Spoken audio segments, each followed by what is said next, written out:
Nobody should be under any illusions. The trade agreement between the EU and the UK is a sad novelty in international trade policy. DB Schenker actually seemed to have everything under control when it came to Brexit. Our extensive preparatory measures have taken effect, announced the logistics group which belongs to Deutsche Bahn just a few days ago.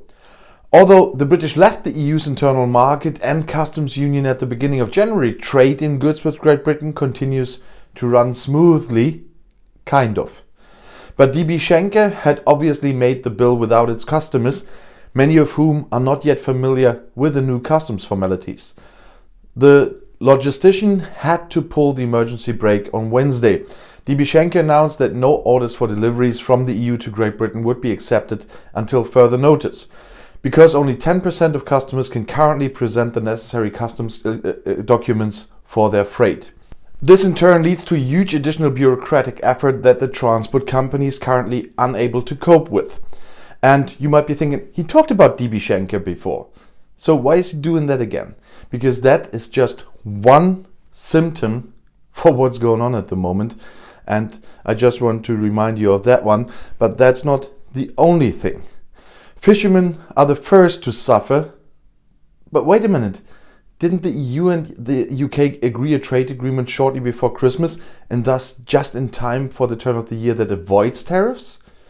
So why is there now Brexit customs stress anyway?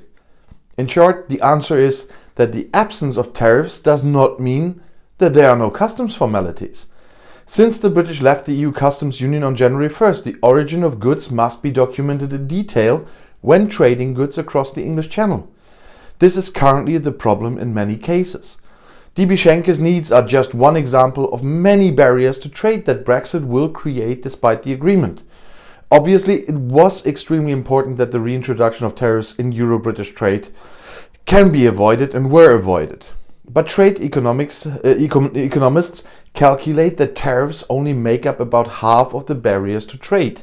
Just as important are the so-called non-tariff barriers, such as guarantees of origin, but also, for example, sanitary standards, which are particularly important in the food trade. This in turn hits the British fishing industry hard, whose access to the important European sales market is now difficult. Ironically, the fishermen, whose interests were supposedly so important to the British Prime Minister Boris Johnson in the past few months, are among the first to suffer. Are these all just teething problems? Do the companies involved adapt to new roles over time? Anyone who argues this way is making it too easy for himself.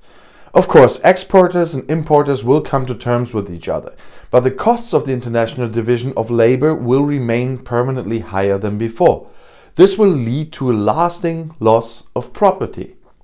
The problem of non-tariff barriers for the service sector, especially for British financial service providers, is even more serious than in the goods trade. In the longer term, there's an additional imponderability. The further Great Britain moves away from the EU over time in terms of competition law, supervisory rules and product standards, the greater the potential for conflict. Then punitive tariffs could be imposed. The trade agreement between the EU and the UK is thus a sad novelty in international trade policy. Up until now, such agreements have always aimed to remove existing trade barriers. In the Brexit deal, however, politically motivated, additional obstacles are consciously accepted. This has never happened before. A creeping economic decoupling of the UK from the continent is to be feared. Supply chains are being rearranged, locations are being relocated or not even created. Comparative advantages in the international division of labor are revealed. Nobody should be under any illusions. The truth is that the Brexit trade deal is pretty thin, and it is nothing compared to what was there before. And for all of those who still are spreading these idiotic headlines, how are you doing now with your imaginary sovereignty? You've been sovereign before, you still are, but you're far worse off than before, and you took all of us with you. So big thank you.